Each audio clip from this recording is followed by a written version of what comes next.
Voilà. Voilà, Samuel a voilà. persévéré pour Shaoul et c'était non. Samuel a persévéré pour Shaoul. C'est toujours la volonté d'Élohim qui va primer, hein, parce qu'Élohim est souverain. D'accord? Si nous demandons quelque chose selon sa volonté, c'est une chose, mais si c'est pas selon sa volonté, il est souverain. Amen. Voilà. Voilà. Merci, mon frère. Il y a quelqu'un d'autre? Est-ce que ça vous parle? Est-ce que tu nous entends maintenant? Amen. Lysiane, on ne comprend pas ce que tu dis. Excuse-moi, mais Plus fort. J'essaie de trouver une solution au micro, donc c'est pour ça que. Est-ce que vous entendez pas? rapproche-toi parce que c'est Je ne sais pas inaudible. me rapprocher de l'ordi plus en fait. Ah, d'accord. J'essaie de trouver une solution, mais. Ah, d'accord. Sinon, tu écris. Oui, hein, Sinon, tu tu écris écris et voilà. et alors on lira quoi. Bon, écris dans le chat. Hein. Voilà. Donc ça c'est là, je vais dire, c'est la première réflexion qu'on peut se faire. Donc Moshe implore l'Éternel de lui accorder la grâce d'entrer en terre promise et l'Éternel lui dit non, pas question, tu n'entreras pas.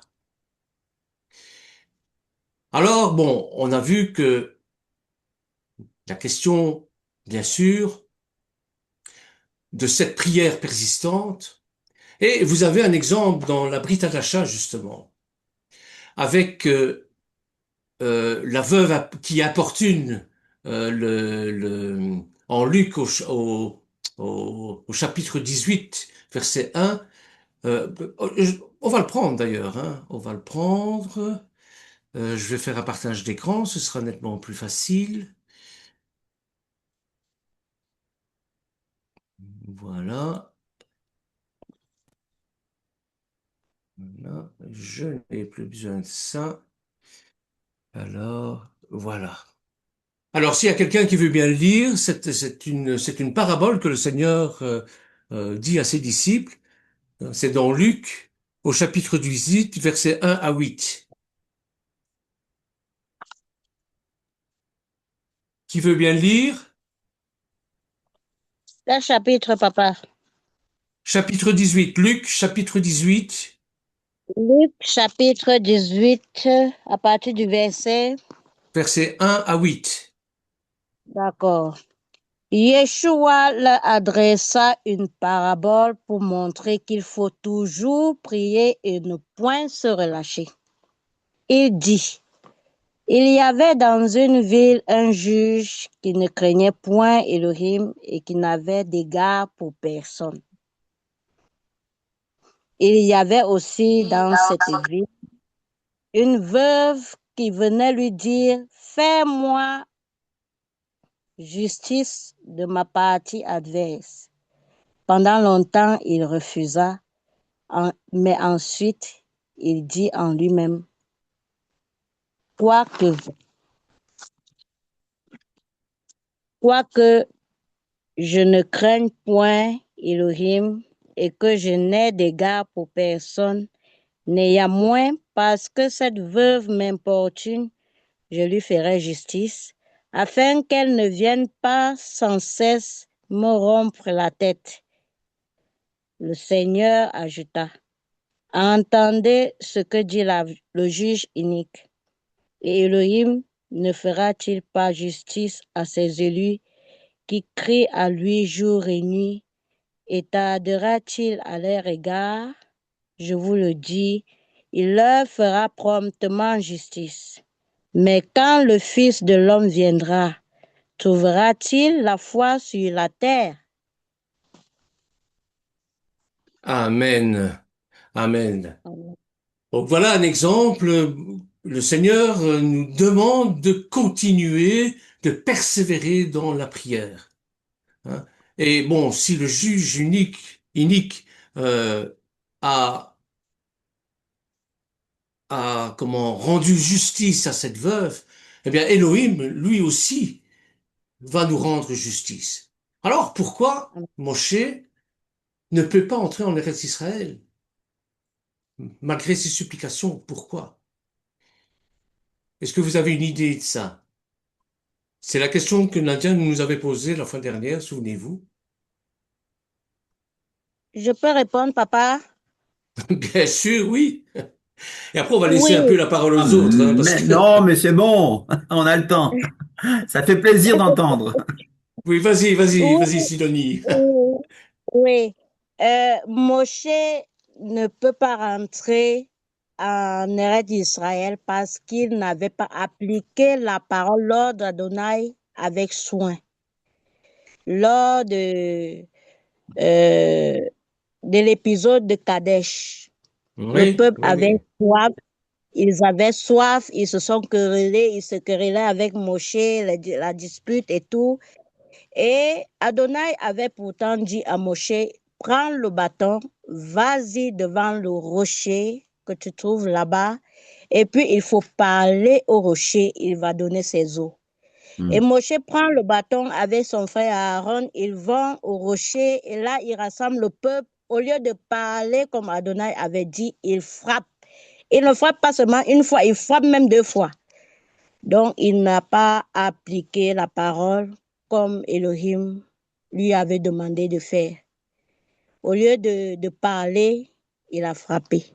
Et c'est là qu'Adonai a décrété, tu n'entreras pas, toi et ton frère, vous n'entrerez pas en Eret Israël. Donc, c'est ça. Amen, oui, c'est exactement ça. Ouais. Exactement ça. Alors, j'ai fait une petite Alors étude Bernard, là-dessus. Bernard, J'avais Katia a levé quelque la chose main. à Ouais, dire. merci. Oui, Katia va dire quelque chose, mais nous avons Ouais, compris avec l'intervention de Katia la semaine passée que le passage est plus profond que ça et c'est ce que tu es voilà, en train de c'est ce que nous, j'allais dire. C'est ce que voilà, j'allais c'est dire. ce que tu vas nous apporter aujourd'hui, là, justement. Exactement. Bah, Katia, ça, voilà. c'est prophète, là, pasteur. Ça, ouais, ça boue un peu parce que moi, je suis profondément convaincue que c'est pas que pour ça. Je vois pas notre Adonai aussi futile. Je pense qu'il y a des choses auxquelles on n'a pas accès. Ça aussi, c'est beaucoup répété dans la Bible. D'accord? Il y a plein de choses, voilà, tout à où fait. les choses cachées appartiennent à Dieu. Donc, bon, des fois, il faut pas trop chercher à comprendre. Et je pense que là, on est un peu dans ce cas-là. Je pense que d'une façon peut-être terrienne et tout ça, il y a ces choses-là, effectivement. Le peuple juif peut l'expliquer comme ça, même Moshe peut l'expliquer comme ça, à une certaine mesure. Mais je pense qu'il y a un plan derrière et il y a peut-être aussi une symbolique qui se dégage. Il y a des patterns qui se Hmm. voient dans la Bible. Moshe symbolise la loi, la Torah. Oui, Et dans la terre promise, en fait, la Torah n'a pas sa place puisque, enfin, c'est pas qu'elle n'a pas sa place, c'est la Torah telle qu'elle était connue jusqu'à maintenant. Elle pouvait pas y accéder. C'était le salut qui est représenté ici par la terre promise. On peut y accéder que par Josué, Yeshua, celui qui sauve, le Dieu qui sauve. Et donc c'est lui qui va porter le flambeau jusqu'à la terre promise, donc qui est symbolisé par notre salut, en fait, notre terre. Euh, enfin voilà, quand on sera avec le Seigneur. Et donc, je pense que c'est pour ça qu'il a donné ce flambeau-là à Josué, qui se dit Yoshua aussi, je crois, ou Yoshua, enfin, qui veut dire la même chose, Dieu sauve, qui est aussi un type de Christ pour moi. oui, Et je pense que ça, c'est la raison profonde. C'est-à-dire que là, il y a une scission, il y a une nouvelle, euh, il y a quelque chose de nouveau qui se fait, il y a un changement. Et je pense que voilà, il y a quelque chose de plus symbolique derrière, il y a quelque chose de plus profond que juste, bah, il a désobéi. Parce que alors, dans ce cas-là, hein, si on parle de David, David Salomon, enfin voilà, il y a beaucoup de gens, Abraham, il y a beaucoup de gens qui ont désobéi, qui ont menti même hein, au cours de leur parcours pour des raisons X ou autres, et ils n'ont pas eu ce genre de punition. Donc, moi, je pense que notre Dieu, il est clément. Et je pense qu'il y a beaucoup de choses que humainement, on voit que ça. On se dit, ah, ça doit être à cause de ça. Mais en fait, derrière, il y a tellement plus. Sur son plan, il est tellement compliqué pour nous qu'on ne peut pas comprendre voilà. Et un jour, peut-être un jour, j'espère, pour ceux qui se posent beaucoup de questions, moi j'ai arrêté de me poser des questions, mais pour ceux qui aiment et tout, avoir un peu les gens rationnels, tout ça, ben, peut-être qu'ils auront la réponse, j'espère pour eux, quand on sera avec le Seigneur. Il nous dira, ben là, écoutez, j'ai fait ça pour ça, et puis là, on sera calmé, on sera content, on comprendra, quoi. Mais voilà, bien on a un mental très fini, très petit par rapport à lui, à ses dessins. Donc, c'est comme quand il y a dans les Écritures, quand il y a des fois des génocides, tout ça, bon, ça, c'était très difficile aussi faut qu'on se le dise, c'est très difficile de voir ça. Mais lui, il sait d'avance ce qui va se passer. Il sait peut-être que ce peuple-là aurait anéanti, vous voyez. Donc, c'est des choses toujours que, voilà. Moi, je me dis, on laisse ça au Seigneur. Lui, c'est exactement la raison. Moïse, ben, il a tenté le coup parce que ben, il avait une proximité, une intimité avec le Seigneur, voilà. Et peut-être il s'est dit humainement aussi qu'il fallait qu'il demande, qu'il tente sa chance. Mais le Seigneur, il a d'autres projets, il a d'autres plans et il sait très bien ce qu'il fait. Voilà. Je pense pas que ce soit une punition juste à cause de. Enfin, peut-être, hein, peut-être je me trompe. Mais voilà Non, non, mon non, pas ressenti. du tout. Non, Voilà non. mon ressenti. Non, non, pas du tout, tu te trompes Voilà. pas. Et il est dit dans Galates d'ailleurs que nous connaissons en partie, nous prophétisons en partie, et quand le parfait viendra, qu'on n'aura plus besoin de prophétiser en partie, parce que tout sera connu. Donc, non, non, t'as parfaitement raison. Nous voyons ça parce que nous sommes des humains. Nous voyons ça d'une manière humaine, parce que notre domaine, c'est la temporalité. On vit, on meurt, on vit entre les deux. Voilà. Tandis que l'Éternel, il est éternel, lui. Donc, il sait d'avance tout. Voilà. J'ai fait une petite étude, Voilà, justement, là-dessus. il y a deux personnes qui veulent Ah, encore pardon, intervenir. pardon. Alors, Oui. mais j'aimerais vous rappeler que Canaan, la terre promise, ce n'est pas le royaume des cieux. La terre promise, ce n'est Non. pas le royaume des cieux. Et Non, je sais. C'est n'oubliez juste pas symbolique. aussi, hein? Symboliquement, je parle. Je parlais en symbolique, hein, Oui, oui, non, non, non, en mais c'est métaphore. pas pour toi que je dis, mais pour nous tous, hein, pour Oui, oui, moi-même. pour tout Mais situer. voilà, n'oubliez pas une chose, que l'hébreu dit une chose qui malheureusement n'est pas souvent bien traduite en français et nous le voyons dans l'étude sur le Ouais, ouais, ouais. mariage que Ouais, l'hébreu dit ouais. une chose qui ne correspond pas aux traductions et aux idées reçues. Les églises, bon, la chrétienté a inventé beaucoup de choses qui ne sont pas dans la Bible. Alors, n'oubliez pas aussi que dans cette génération-là, la génération du désert ne devait pas entrer à part Yoshua et Caleb. Et Caleb. Donc, il y a Pierre et Lisiane qui demandent la parole, si tu OK. permets. Bernard. Pour moi, pour ma part, c'est Pierre. Pour ma part, ce que je comprends, le pourquoi Moshe n'est pas rentré en Eretz Israël, on dit il a frappé la pierre.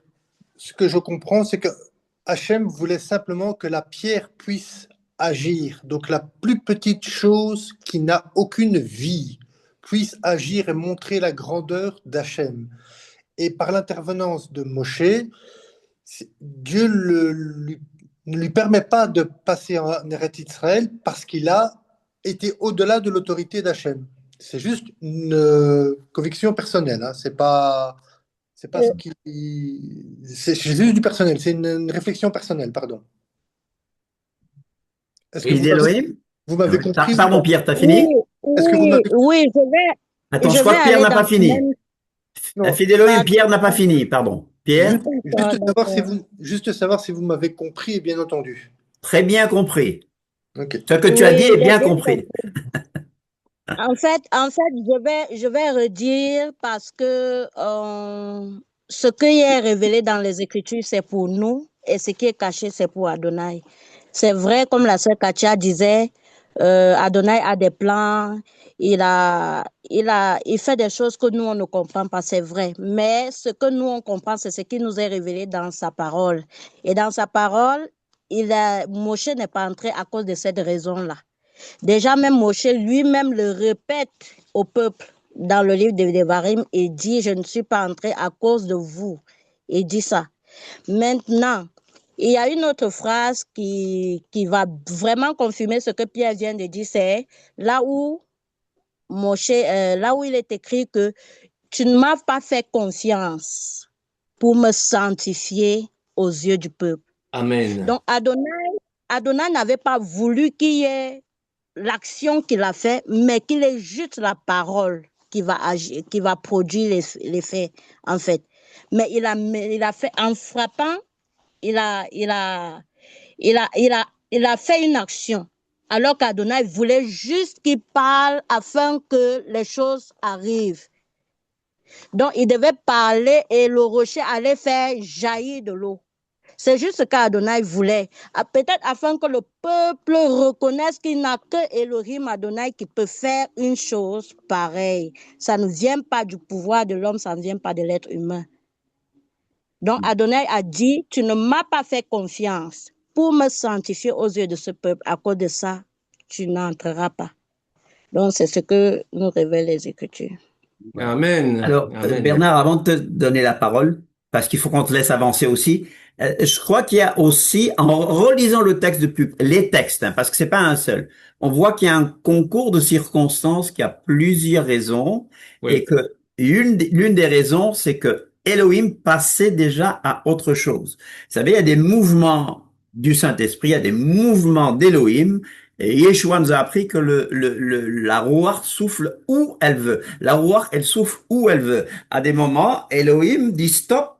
Et la semaine passée, nous avons vu le texte où il est dit, vous avez vous êtes trop resté sur Horeb, sur Sinaï. Vous êtes trop resté sur Sinaï. Maintenant, on va posséder le pays. La Torah, elle ne change pas. La Torah, elle est bonne, elle est spirituelle, mais sa manière d'application maintenant, par exemple, avec la Nouvelle Alliance, aura une autre manière d'être appliquée. Mais la Torah, elle est intouchable, elle est bonne, elle est spirituelle, elle n'est Alléluia. pas annulée. Alors, c'est, par exemple, Amen.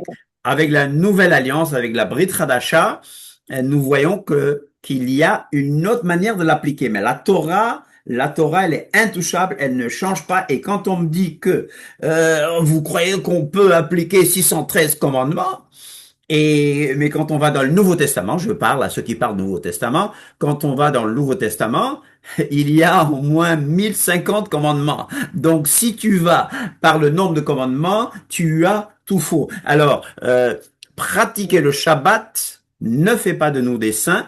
Pratiquer le Shabbat, nous le faisons par obéissance de la meilleure façon que nous puissions le faire. Et il y a une question, hein. C'est pas le Shabbat qui nous sauve, c'est Yeshua qui nous sauve. Ce n'est ni le dimanche, ni le Shabbat. Mais persister dans le dimanche, persister à sanctifier le dimanche, alors qu'on a compris que le Shabbat, c'est vraiment ça le jour du Seigneur, et combattre le Shabbat, combattre les fêtes de l'Éternel, alors j'ai un gros problème.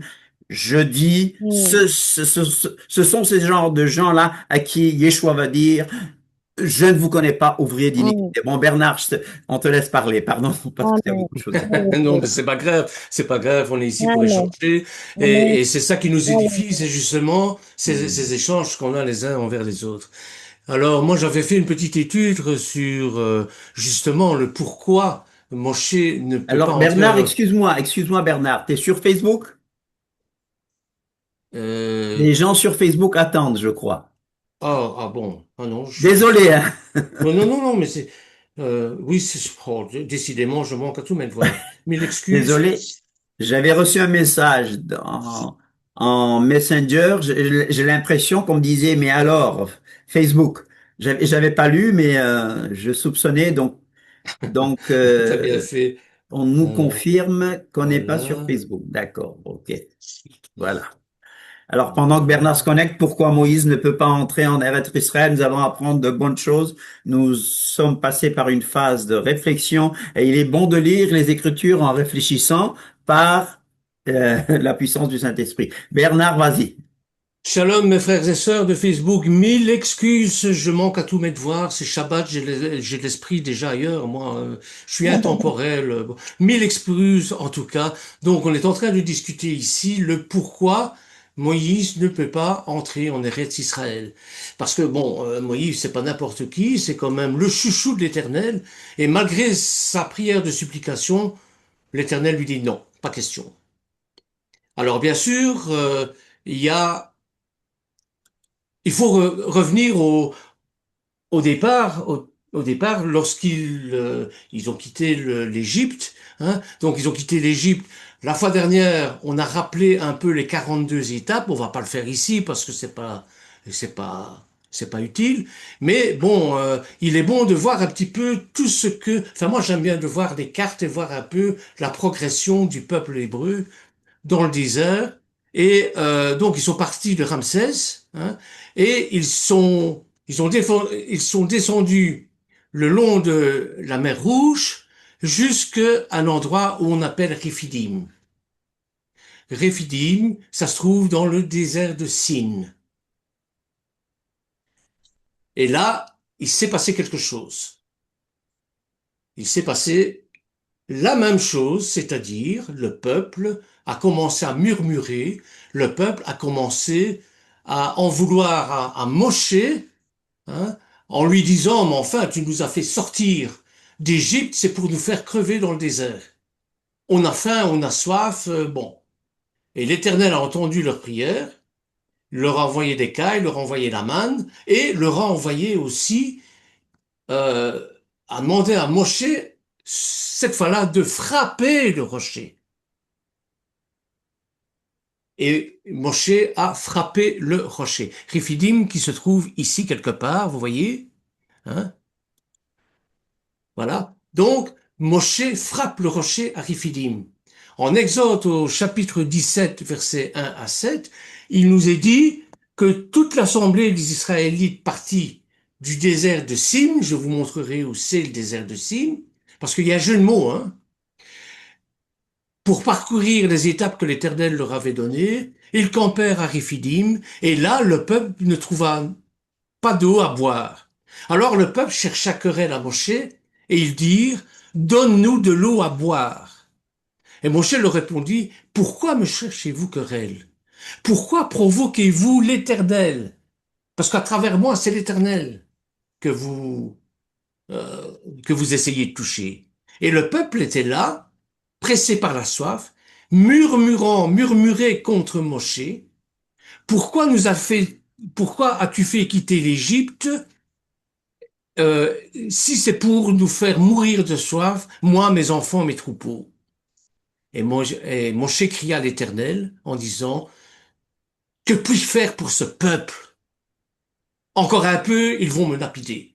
Ils vont me lancer des pierres. Et l'Éternel dit, passe devant le peuple, prends avec toi les anciens d'Israël, prends aussi dans ta main ton bâton, celui avec lequel tu as frappé le fleuve, et marche. Je me tiendrai devant toi sur le mont Horeb. Tu frapperas le rocher, il en sortira de l'eau, et le peuple boira. Et Moshe agit ainsi sous les yeux des anciens d'Israël. Il appela l'endroit Massa Meriba, parce qu'il y a eu Meriba, des murmures, parce que les Israélites lui avaient cherché querelle et avaient provoqué l'Éternel en disant, l'Éternel est-il au milieu de nous ou pas? Voyez? Alors le désert de Sin. Parce qu'en réalité, ce qui se passe ici va se passer 40 ans plus tard. Donc là, à Rephidim, c'est la première génération. Mais n'oublions pas que le peuple a erré 40 ans dans le désert. Donc la première génération est morte dans le désert. La seconde génération ne se souvient plus, ne se souvient plus de ce qui s'est passé. La preuve en est, c'est que Moshe va rappeler aussi les 10 commandements à Seret Abridot. Vous voyez? Donc, ça s'est passé avec la première génération dans le désert de Sin. Et avec 40 ans plus tard, la même chose va se reproduire, mais dans le désert de Tsin. Il y a un tzaddik qui change. Hein. Alors, le désert de Sin symbolise théologiquement le lieu de l'épreuve, de la dépendance totale à Éternel, de la provision divine. Situé entre Élim et le mont Sinaï, il est marqué par les murmures du peuple et les dons miraculeux d'une manne et des cailles. Les Hébreux y manifestent en tout cas leur impatience et leur doute face à la fin, révélant la fragilité de la foi humaine après la sortie d'Égypte. Leur foi n'était pas si ancrée que ça, tout compte fait. Vous voyez? La preuve en est, c'est que lorsque Moshe est parti chercher les tables de la loi, eh bien, ils ont fait le veau d'or. Parce que c'était accroché à Moshe. et pas à Elohim. Voyez? Bah, je ne dois pas dire Elohim dans ce cas-là, c'est Adonai. Donc, il y a eu le don de la manne dans le désert de Sin. Et Hachem répond aux plaintes en offrant du pain du ciel, instaurant une règle de dépendance au jour le jour et l'épreuve du Shabbat. C'est plein de symboles, évidemment, que vous connaissez. Hein, on en a, on va encore en étudier, on va encore approfondir, etc. Mais j'ai pas le temps ici d'approfondir ça parce qu'il faudrait des heures et des heures d'enseignement et bon, énormément de bouquins ont été écrits là-dessus. Donc, il représente une étape nécessaire de purification et d'apprentissage où l'homme apprend à ne pas vivre seulement de pain, mais de la parole de Dieu. Alors voilà, Riphidim, ça se trouve ici, voyez. Donc, ils sont en train de longer la mer Rouge, puis ils vont remonter par là. Hein, ils vont remonter, et Riphidim, ça dérive d'un mot hébraïque, d'une racine hébraïque qui veut dire étendre, appuyer, réconforter. Donc, Réphidim, c'est un lieu de repos, c'est une oasis, un appui, un soutien. Et le site nommé repos devient paradoxal au lieu de la grande soif. Vous voyez? De la révolte et de la guerre. Alors, le rocher frappé, c'est l'eau vive, évidemment. Le récit de l'Exode explique, symbolise la source de l'eau vive jaillissant au cœur de la détresse et de la contestation. C'est le baptême, c'est le don d'esprit, c'est la chambre haute à Shavuot. C'est ça que ça veut dire, vous voyez. Il y a bien sûr la lutte contre Amalek, hein, il a son importance, la lutte contre Amalek. Par la suite, il va y avoir aussi le serpent d'airain, etc. On en a déjà parlé. Donc, je passe.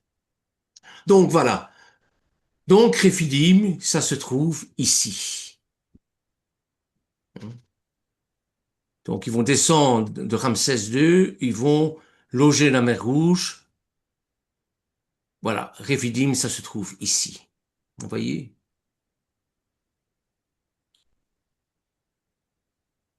Alors, je vais descendre un peu. Voilà. Hein. Donc, la même chose se produit 40 ans plus tard. Et ça, on trouve ça dans Nombre au chapitre 20, verset 7. L'Éternel parla à Moshe et dit, prends la verge et convoque l'assemblée. Toi et ton frère Aaron, vous parlerez en leur présence au rocher. Vous parlerez. Là, il ne demande plus de frapper, là. Il demande de parler. Donc la première fois, il y a 40 ans, à la première génération, qui n'était pas encore affermie dans leur foi, on frappe le rocher. C'est comme disait notre sœur Katia la fois dernière, ou bien maintenant, c'est Yeshua qu'on frappe sur la croix. Et de là est sorti l'eau et le sang. Vous voyez?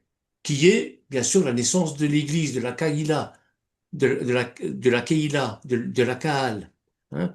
Donc, vous parlerez en leur présence au rocher.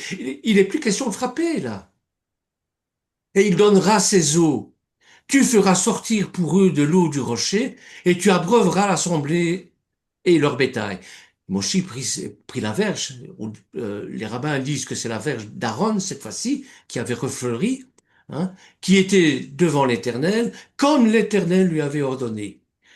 Et Moshe et Aaron convoquèrent l'assemblée en face du rocher. Et Moïse leur dit, écoutez donc, rebelles, il est excédé, il en a marre de ce peuple qui n'arrête pas de geindre, qui n'arrête pas de murmurer. Hein, bon, écoutez, rebelles, est-ce de ce rocher que nous ferons sortir de l'eau? Puis, Moshe leva la main, frappa 2 fois le rocher avec sa verge. Il en sortit de l'eau en abondance, et l'assemblée but, et le bétail aussi.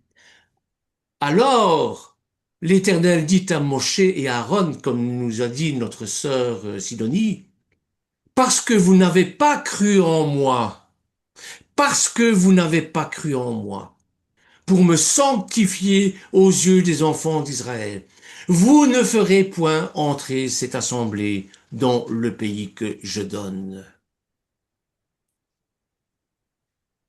Vous voyez?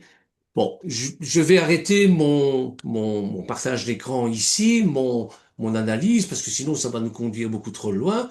Donc, il faut retenir deux choses. La première chose qu'il faut retenir, c'est quand le Seigneur demande à Moshe de frapper le rocher, c'est à la première génération qui a disparu puisqu'elle est morte dans le désert. Et à la seconde génération, il faut rappeler l'essentiel, et c'est ce que Moshe est en train de faire dans cette paracha-ci, hein, et il peut pas rentrer en Eretz Israël, parce que au lieu de parler au rocher, d'invoquer la roi Kodesh, il frappe à nouveau. Et le Seigneur lui dit non, là, c'est un manque de foi envers moi, tu n'entreras pas, et ton frère non plus. Il faut se dire aussi que cette année-là, Moshe, Aaron et Myriam vont mourir. Et ils vont laisser le peuple dans la guidance, bien sûr, de Yehoshua. Vous avez d'autres questions à ce niveau-là?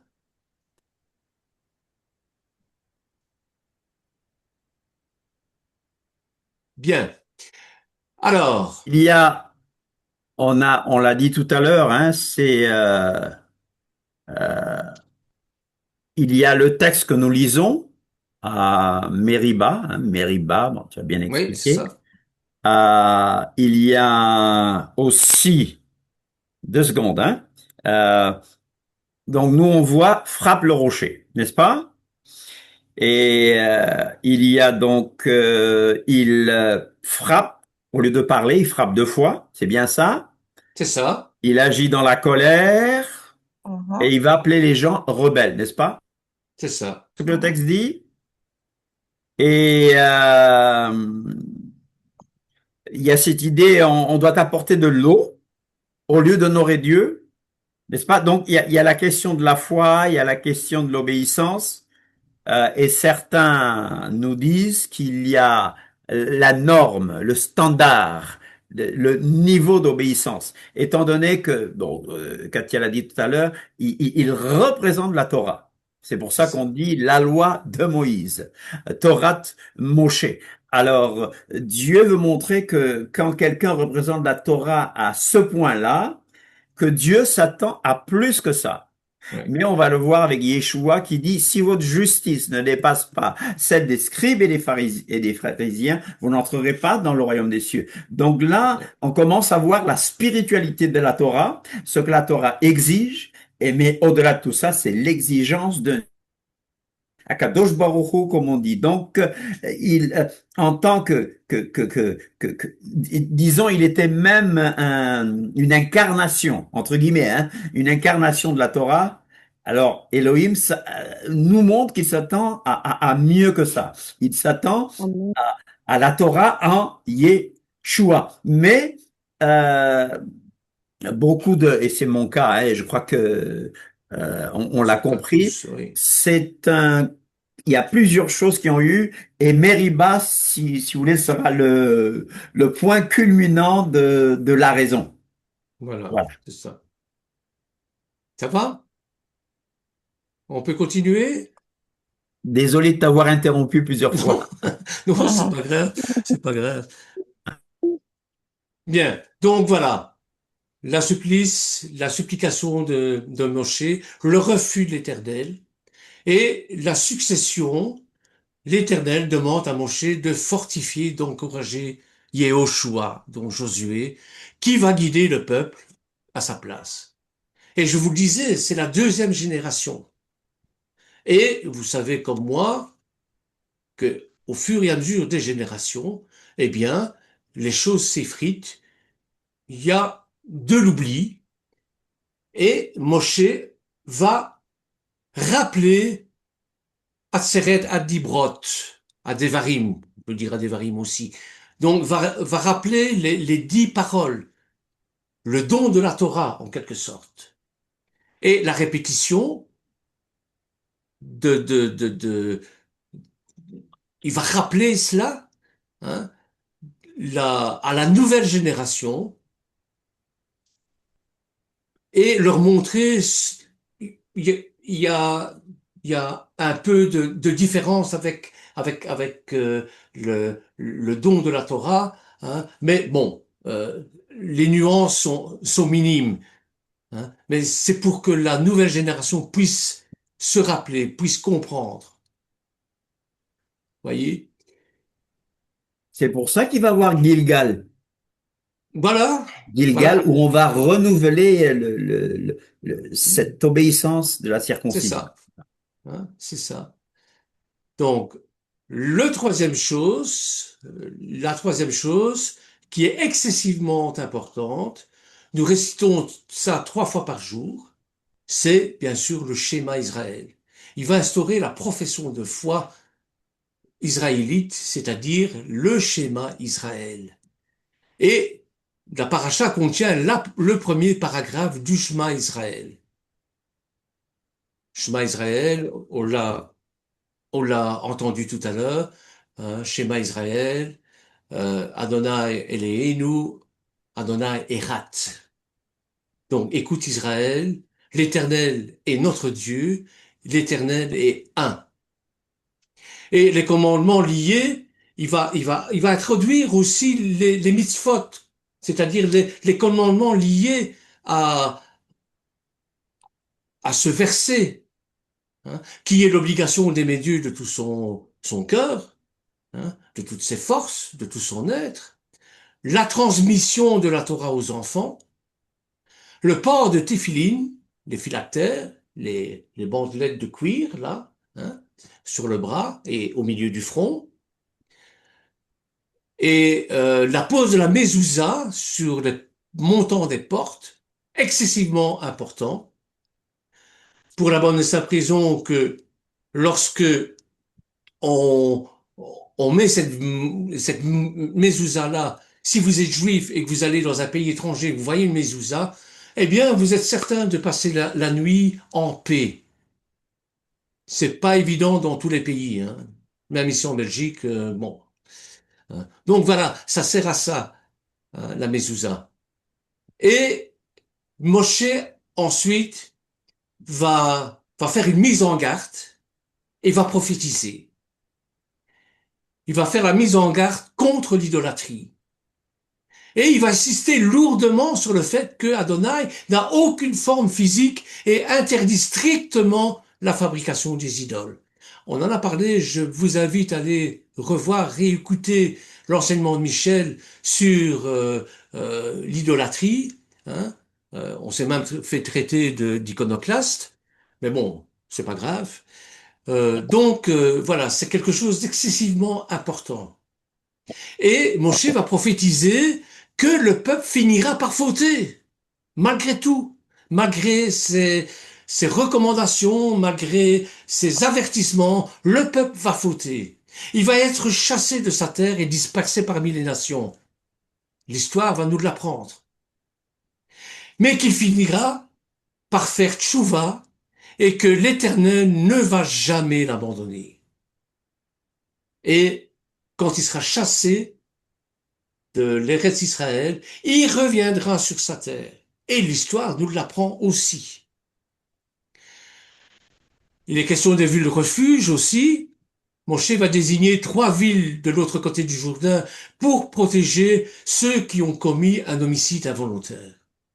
Voilà la paracha proprement dite.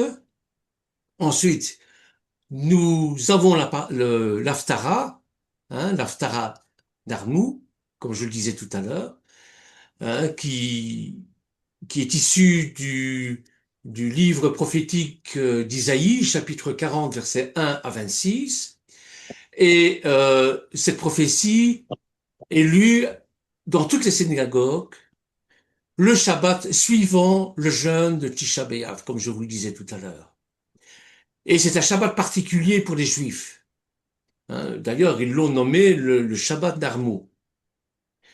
Et l'origine et la signification de ça, hein, la source biblique, c'est que le texte provient du livre, bien sûr, d'Isaïe, hein, mais cette lecture commence par ces mots hébreux qui ont une résonance encore aujourd'hui. Narmou, Narmou, ami, consolez, consolez mon peuple. Et encore aujourd'hui, le peuple d'Israël a besoin d'être consolé, a besoin d'être soutenu avec tout ce qui se passe, avec l'antisémitisme grandissant, avec tout ce qui s'est passé le 7 octobre. Il faut qu'ils sentent qu'on les soutient. Or, c'est pas évident. J'ai des amis juifs qui nous font très peu confiance à cause des pogroms, à cause de la Shoah, à cause de ce qui s'est passé. Et il faut les comprendre. Donc il faut regagner leur confiance. Et la seule manière de regagner leur confiance, c'est de les consoler. Voilà, ça c'est pour euh, l'Haftara, qui est encore, bien sûr, qui a toujours une correspondance encore aujourd'hui. Et il y a une double consolation. Cette double consolation, puisqu'il dit deux fois, Narmou, Narmou, ami, consolez, consolez mon peuple. Donc une double consolation divine face à la double destruction du premier et du second temple. Mais ça nous interpelle. Ne sommes-nous pas le temple de l'Esprit Saint? Est-ce qu'il n'est pas bon de faire le bilan, de faire un état des lieux de notre temple? Et c'est ce que l'Haftara m'invite et nous invite à faire. Faisons l'état des lieux de notre temple, puisque nous sommes le temple de l'Esprit Saint. N'allons pas trop loin avec l'Esprit Saint, parce que sinon, il quitte le temple. Je crois que c'est Esdras qui a vu en prophétie, en songe, la roi Kodesh partir du temple de Jérusalem. Et bien sûr, cette Haftara et ce Shabbat d'Armou marquent la transition immédiate après la période de deuil intense de 3 semaines et de Tisha B'Av, commémorant donc la destruction. Vous savez à quel point c'était important pour eux, ce temple qui était le lien entre la terre et le ciel. C'est là où résidait Adonai. Vous allez me dire, oui, mais à quoi ça sert de pleurer sur des ruines? Bon, euh, le temple, c'est un temple qui était fait de main d'homme. Bon, ce n'est que du matériel, mais c'est beaucoup plus profond que ça, puisque l'Éternel est transcendant, c'est-à-dire que ce temple avait cette rémanence, c'est-à-dire cette refléter de la gloire de Dieu. L'Éternel vivait au milieu de son peuple, dans ce temple à Jérusalem, même s'il est invisible. Bon, il était là. C'est pas Dieu qui a besoin, c'est pas l'Éternel, c'est pas Donaï qui a besoin d'un temple. C'est l'homme pour pouvoir se reconnecter à lui, à travers les Lévites, les sacrifices, etc. Et bien sûr, le temple que nous connaissons, c'est Yeshua. C'est le temple de l'Éternel. C'est notre temple aussi. Et il doit venir habiter en nous. Mais pour ça, il ne faut pas non plus que notre temple soit délabré. Et de un, à cause du péché, parce que même si nous sommes sauvés, nous continuons à pécher malgré tout. Voyez? Voilà, donc c'est la première des 7 Haftarot, hein, la première d'une série de 7 lectures spéciales appelées les Shiva Dedemerata, c'est-à-dire les 7 Haftarot de consolation jusqu'à Yom Teruah. À Yom Teruah, avec le son du chauffard, il y a un réveil de la conscience.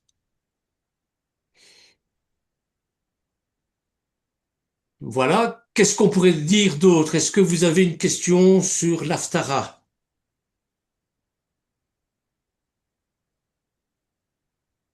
Vous voyez qu'il y a un lien entre la supplication de Moshe envers Adonai, hein, qui lui supplie de le faire entrer en Eretz Israël, et l'Haftara de la première consolation, en tout cas, hein, où l'Éternel nous demande de consoler son peuple.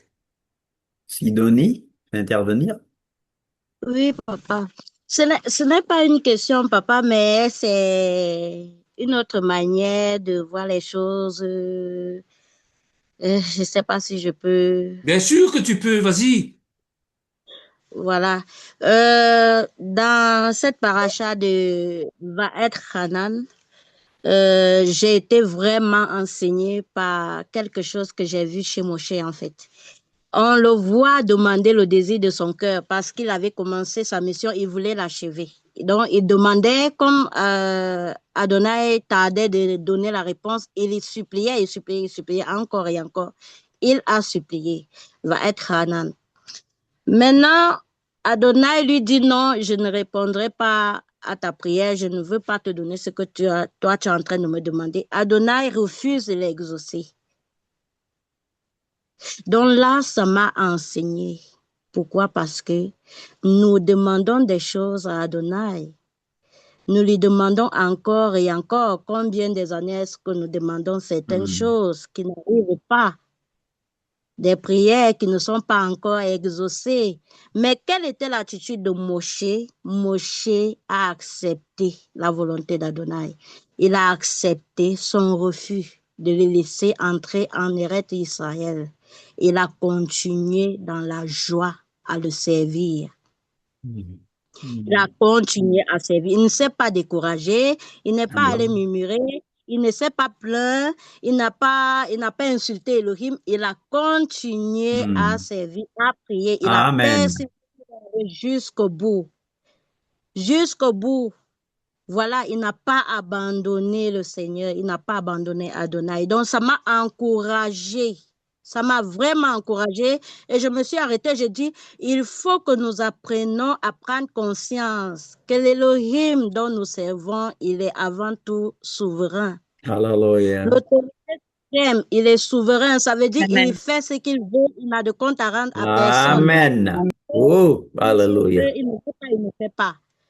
Et les Écritures nous disent, Adonai fait ce qu'il veut dans les cieux et sur la terre. Il fait ce qu'il veut. Ça veut dire qu'il y a des prières que nous demandons, il ne veut pas exaucer, donc on ne verra pas la réponse, mais on ne doit pas se décourager, on ne doit pas arrêter de le servir, on ne doit pas se fatiguer, on ne doit pas dire qu'on ne va pas aller prier parce que Adonai ne nous exauce pas, non. Peu importe si Elohim ne me guérit pas, moi je continue à l'aimer, à le servir, à l'adorer. Je vis pour lui. Il m'a déjà fait du bien. Mon âme est sauvée. Je suis dans le royaume. Il m'a fait du bien. Ça me suffit. Prêche, ma sœur. Prêche, ma sœur.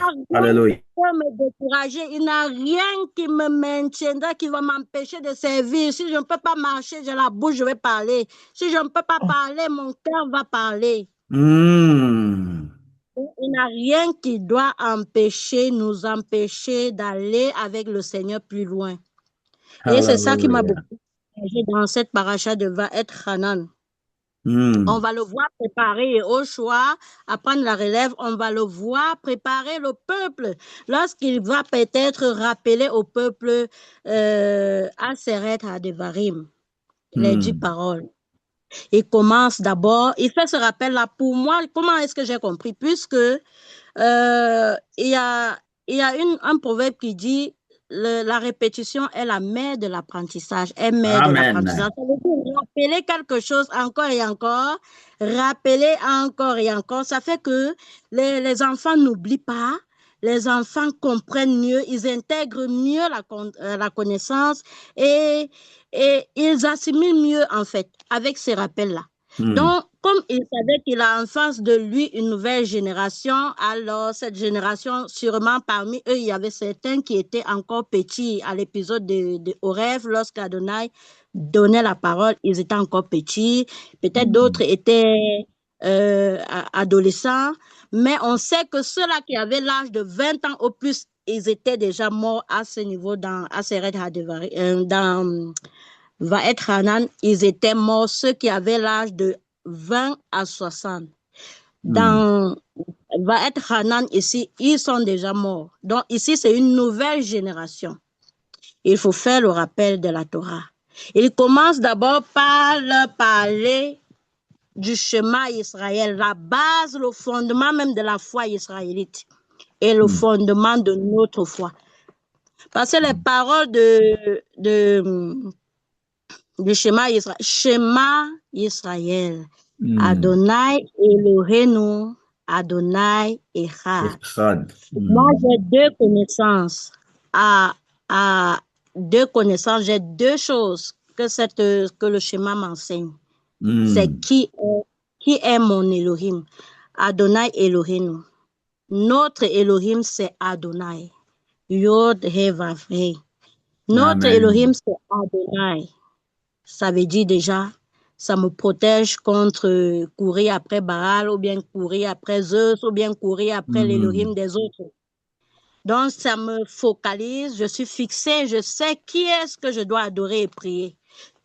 Vers qui est-ce que je dois aller lorsque j'ai un problème?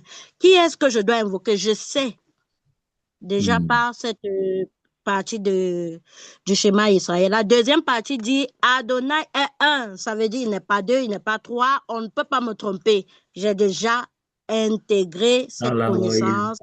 Je ne suis pas ballottée par les doctrines d'ici et là qui viennent de partout. Et il est trois, il est deux, il est plusieurs. Adonai, mon Elohim à moi, il est un. Alléluia. Ça veut dire que pour moi, celui qui est Elohim dans les cieux, sur la terre, c'est Adonai. Il n'a point d'autre. Je ne peux pas me retrouver en train de courir ici et là après les autres Elohim. Moi, pour moi, Elohim, c'est Adonai. Le reste, c'est la vanité. Amen. Donc, voilà la connaissance qui est transmise à travers au peuple, à travers le schéma Israël. Et c'est très important. C'est un fondement à transmettre même aux enfants. On arrive maintenant dans les 10 paroles. Il va citer les 10 paroles et il va dire une chose. Il va rappeler l'épisode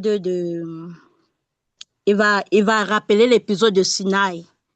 Lorsqu'Adonai est descendu à la montagne d'Oreb, vous avez entendu le bruit, vous avez vu le tonnerre, il y avait les éclairs, il y avait le feu. Vous n'avez vu aucune figure. Vous avez entendu la voix. La foi n'est de ce qu'on entend vient de la parole d'Elohim. La foi ne vient pas de ce qu'on a vu. Pourquoi les images?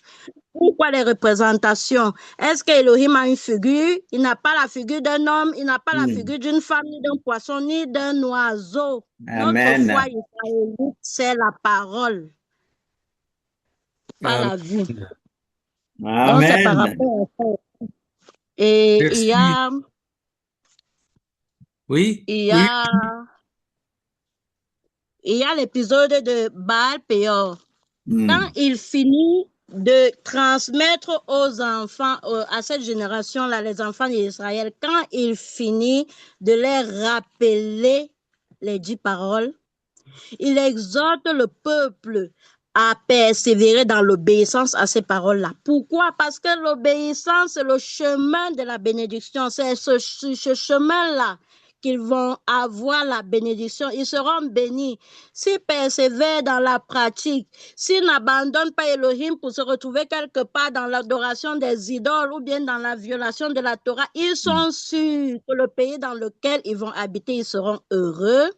Ils seront protégés. Le ciel, Adonai, ils auront la faveur d'Adonai. Donc, c'est pour ça que Moshe vraiment tenait à les rappeler ça, à leur faire ce rappel. Et il les a rappelés l'épisode de Baal Péor. Il leur a dit, souvenez-vous, lorsque le peuple, vous êtes allé après Baal Péor, vous-même vous avez vu ce qui vous est arrivé. Comment est-ce qu'Adonai vous a châtié? Mais ceux-là qui étaient restés fidèles, qui se sont attachés à Elohim, ils ne l'ont pas abandonné pour aller servir Baal Péor. Hmm. Ils sont Hmm. vivants jusqu'à ce jour. C'était aussi un encouragement à rester fidèle à Elohim, à garder sa parole, à rester attaché jusqu'au bout. Donc, Hallelujah. Amen. Yes. après, il va prophétiser. Papa a déjà parlé de la prophétie. La prophétie, c'est lorsqu'il prophétise. Mais ici, j'étais beaucoup marquée. Pourquoi? Parce que j'ai vu le retour d'Israël. Israël qui s'éloigne. Il s'éloigne à un moment donné d'Adonai. Il se retrouve dans la violation de la Torah. Mais Elohim, dans sa miséricorde, ramène son peuple. Et je me suis dit, oh papa, merci. Parce que tu nous as ramenés. Tu nous as ramenés. Nous étions totalement éloignés de la Torah. Tu nous as Hmm. ramenés. Cette prophétie s'est accomplie aussi dans nos vies au nom de Yeshua. Parce qu'en Yeshua, nous avons fait Teshuva. Le retour, c'est Teshuv, si je ne me trompe pas. C'est le retour à l'obéissance à la Torah. Et Hallelujah. voilà, Amen. rendons, Amen. ajouter au don de Yeshua. Voilà ce que Elohim m'a donné. Amen. C'est très Amen. profond. Merci, Amen. Sidonie. C'était C'est Et le retour. Lisiane avait aussi quelque chose. Tu m'avais partagé quelque chose aussi. Oui, en fait, en lisant la paracha, j'avais surtout deux mots qui pour moi résumaient ça, c'était la rigueur et la bonté. Hmm. Et donc, on sait que le Seigneur, c'est ça, c'est la rigueur et la bonté. Hmm. Et Din et chesed. Din et chesed, c'est ça? voilà, et donc pour moi, Hmm. tout ce qui rentre dans la rigueur, c'était tout ce... ça rejoint un petit peu tout ce qu'on a dit, mais se souvenir des prescriptions, de la proximité d'Hachem, et montrer aux autres que c'est bon de les suivre. Et donc voilà, mettre les règles autres que les commandements en pratique, c'est bien mis que c'est en Israël. Donc c'est pour ça que nous, on doit suivre nos commandements, les 10 paroles. Voilà, tant qu'on n'est pas sur la terre, nous, d'Israël, voilà, c'est pas qu'on ne doit pas avoir les 613 lois, c'est important de se souvenir qu'elles ont été données et que c'est une certaine règle de vie là-bas, mais nous, on doit vraiment s'en tenir aux 10 paroles parce qu'il ne faut pas vouloir tout connaître, il vaut mieux avoir ces 10 paroles et les mettre vraiment en application. Amen. Amen, amen, Et amen. donc, c'est bien mis aussi que j'avais relevé ça dans Devarim 5 au verset 3. Les 10 commandements sont pour nous aujourd'hui, pas pour nos ancêtres. Ce qui fait que Amen. chaque personne qui va le lire, peu importe la période de sa vie, voilà, elle doit le comprendre que c'est pour elle au moment où elle les lit. Qu'elle l'ait lu en 1998, en 2000, en 2026 ou même plus tard, c'est à ce moment-là que ça agit toujours. Ce n'est pas que pour le passé, c'est pas historique, c'est actuel à Amen. 100%. Yes. Qu'est-ce que j'avais encore relevé?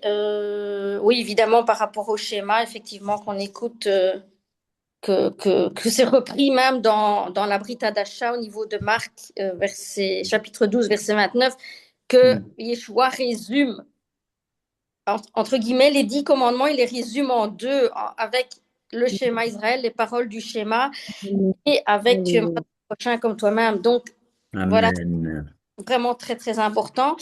Et pour ce qui est le côté de la bonté, pour moi, c'était le fait qu'on remarque qu'il y a toujours la teshuva possible, qu'on peut toujours revenir vers Hachem, quoi que l'on fasse, parce que le peuple a fauté quand même pas mal de fois et jamais, bon, il a puni ceux qui devaient être punis, certes, mais le peuple, quand il s'est rendu compte des choses, est toujours revenu, enfin, la plupart du temps, est revenu vers Hachem et voilà, il a toujours été là avec eux.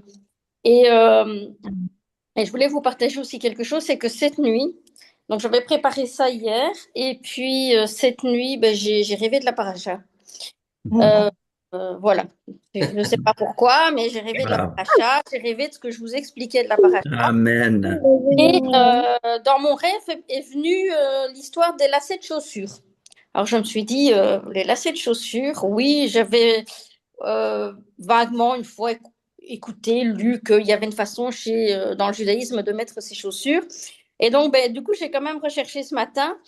Et donc, effectivement, en fait, les chaussures, les juifs vont mettre leurs chaussures d'abord la droite, euh, d'abord la gauche et puis la droite, mais ils vont d'abord lasser la droite et puis la gauche.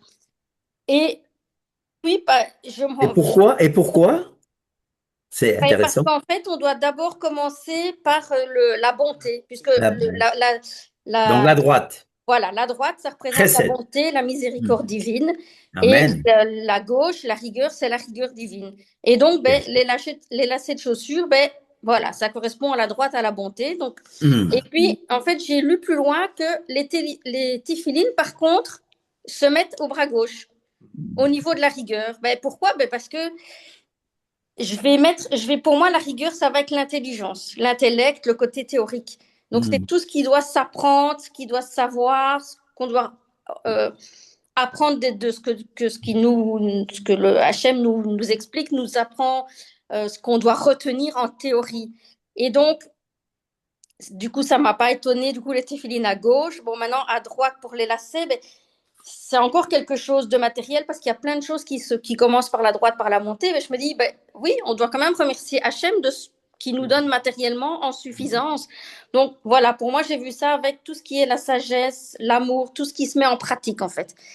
Voilà, donc voilà, maintenant pourquoi j'en ai rêvé, j'en sais rien, mais voilà, du coup, j'ai un peu complété ce matin ma petite recherche par rapport à ça. Et voilà, et par contre, je voulais dire à Sidonie que franchement, elle nous a beaucoup appris parce qu'elle a appris de ce qu'elle a lu. Voilà, c'était un bel apprentissage pour nous aussi, Toda, ma sœur. Mais voilà, Pierre, j'espère que Lycia a Alléluia. levé avec le pied gauche, sur le pied gauche en tout cas. Je ne mets pas de lacets. Ok.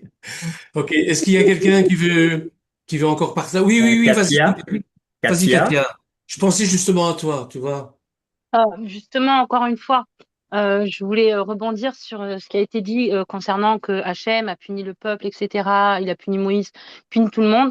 Mais en fait, à défaut de me répéter, ce que je veux dire, c'est que des fois, ça fait partie aussi d'un plan. Peut-être qu'il sait que ce peuple-là, qui n'avait pas Absolument. encore été dépouillé, épuré, transformé, n'avait pas la capacité de rentrer dans la terre promise. C'est oui, en surface, la punition, mais il y a une science que nous, on n'a pas.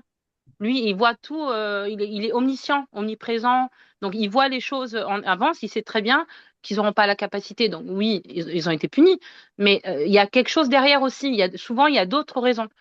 Voilà, c'est juste ce que je voulais Oui. dire.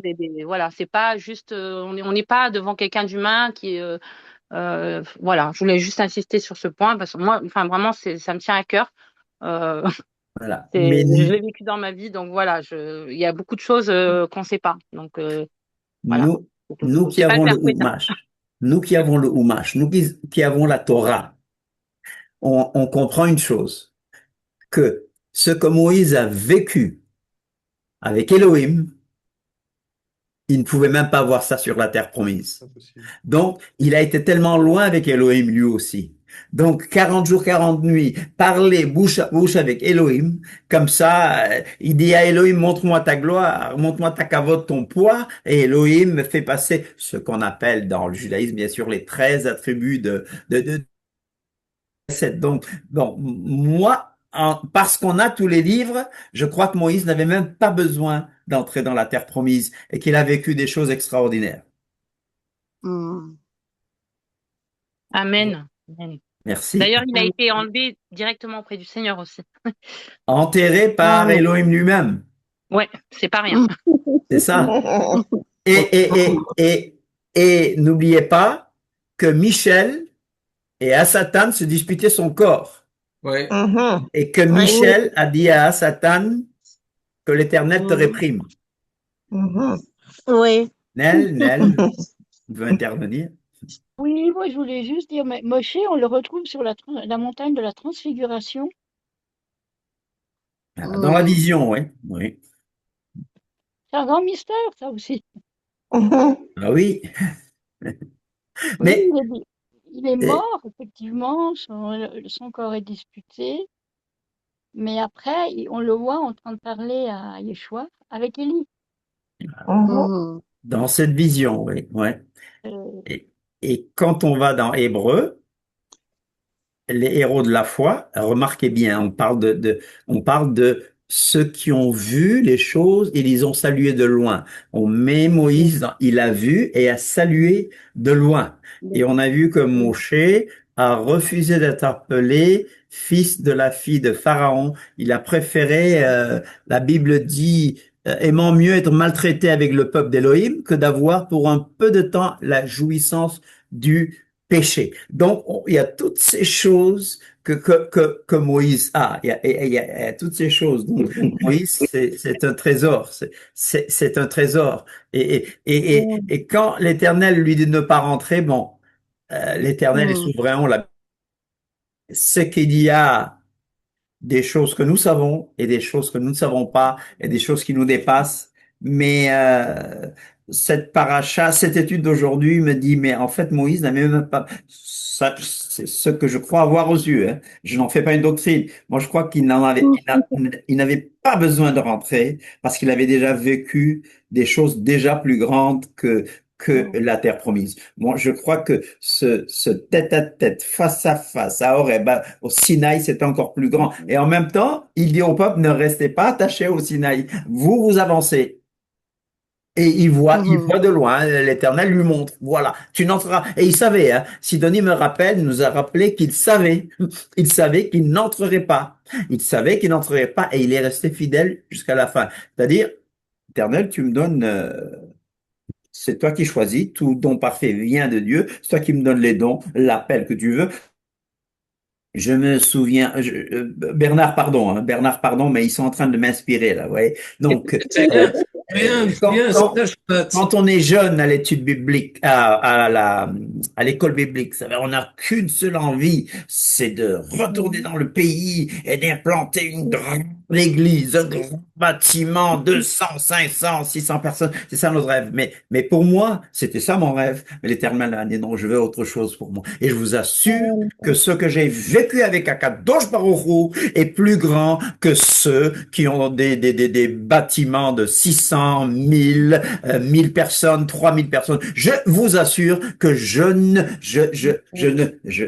failli parler portugais là. Je ne changerai pour rien cette expérience que j'ai eue avec Elohim pour un bâtiment, je vous assure, chers amis. Donc, vous m'avez inspiré, hein. Vous montrez que ce que j'ai reçu que des bâtiments en Belgique on parle de 300 parce qu'il n'y a pas beaucoup, en Belgique la plupart des communautés ont 10, 20, 30 personnes, n'est-ce pas? Bernard connaît un peu connaît tout ça, vous savez. Et certaines fois, on parle de 1000 personnes dans des communautés africaines ou étrangères, mais en Belgique, tout est petit. Les assemblées sont toutes petites, mais pour ceux qui ont 200, 300, 400, 500 personnes, je vous dis, pour rien au monde, je ne les envie. Je les ai peut-être enviés à un moment. Alors, pardonnez-moi, je vais me taire. J'essaie. Hein. Voilà. Quelqu'un d'autre?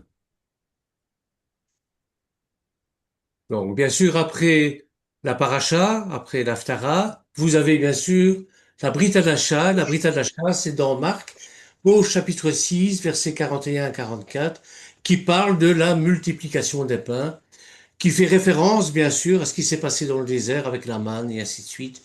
Hein, bon, voilà. Et ça nous parle aussi de la bonté, du recette de l'Éternel. Et l'Éternel, son amour, c'est quoi? Ben, c'est la rigueur, tzfura en hébreu, et le chesed d'un côté. C'est une main de fer dans un grand jour.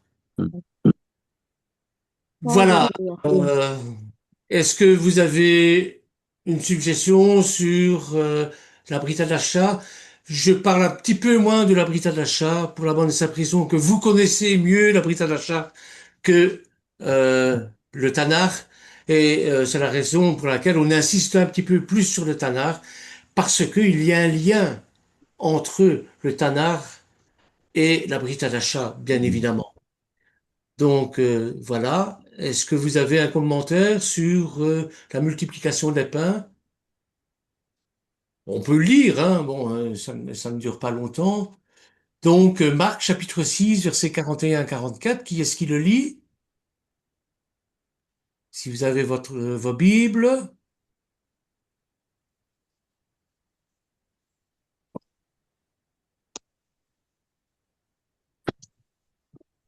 Bernard, tu peux reprendre la référence, s'il te plaît? Donc, c'est Marc chapitre 6, versets 41 à 44.